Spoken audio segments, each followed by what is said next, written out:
Hey, what's up, TruExperience Nation? Helping you experience your best life. If you're new around here, welcome. Thank you so much for tuning in. I'm Rich McCaney. My wife is Amanda. If you want to know more about it, want to know more about what it is we actually do, how we lost our weight, how we earn residual income from home, go check our story out.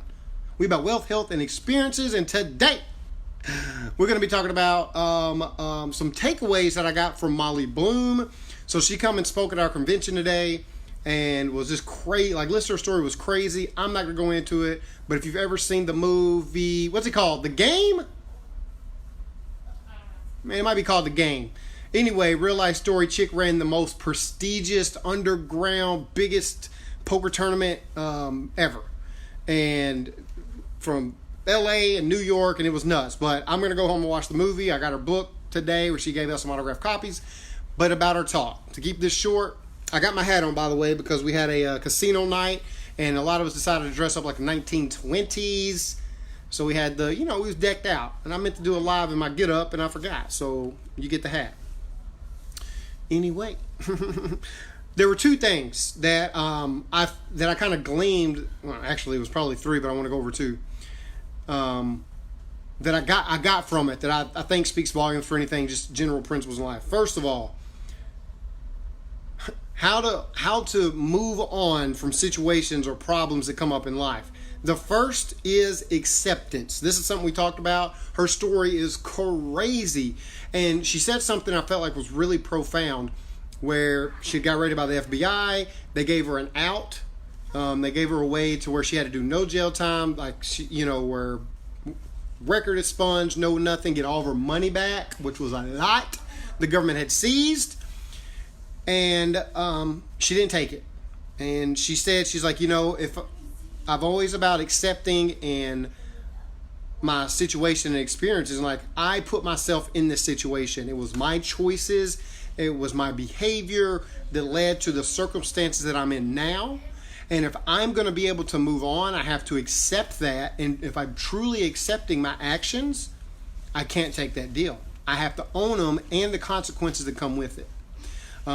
She got fortunate enough where she didn't have to do jail time and was able to kind of move on and start rebranding and build herself back up.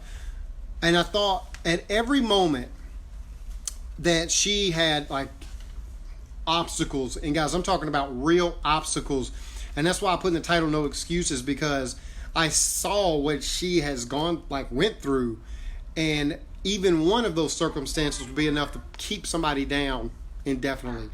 Just crush their soul, crush their spirit, put them in depression, put them like on a spiral downward of drugs and alcohol where they just can't recover because they can't accept what's happened.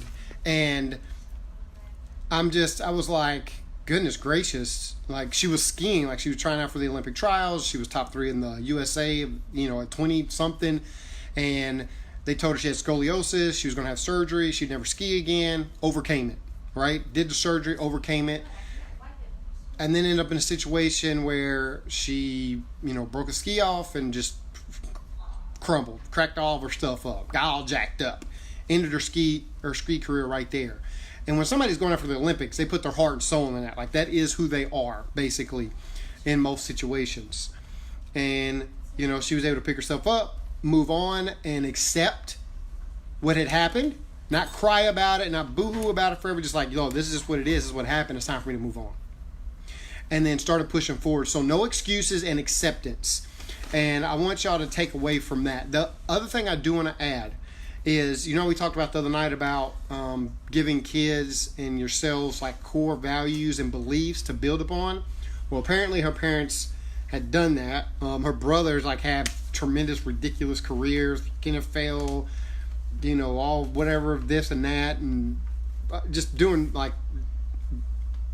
very successful, very goal-oriented, making things happen.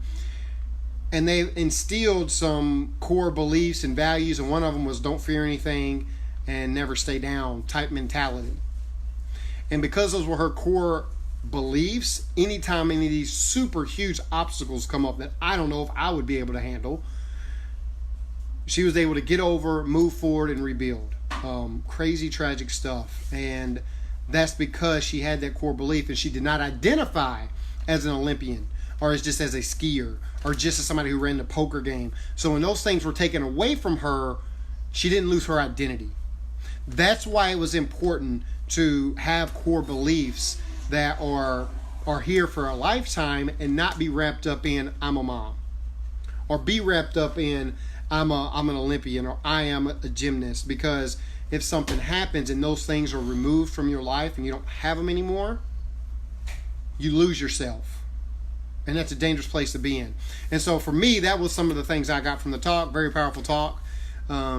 Just interesting to get her perspective on what everything she went through, and I'm excited to watch the movie. Now guys, thank you so much for tuning in. We got it in, baby. We got it in. A couple nights. Look, when I'm on vacation, I'm out of sync. Sometimes I forget, but then I remember and we jump on it, because that's what we about. We'll be back tomorrow. Probably pick right back up with the Girl Wash Your Face. We're leaving here. I'm not sure how or when that's going to take place, but until tomorrow when we go live, like the channel, follow the channel. I'll be back tomorrow. Peace out.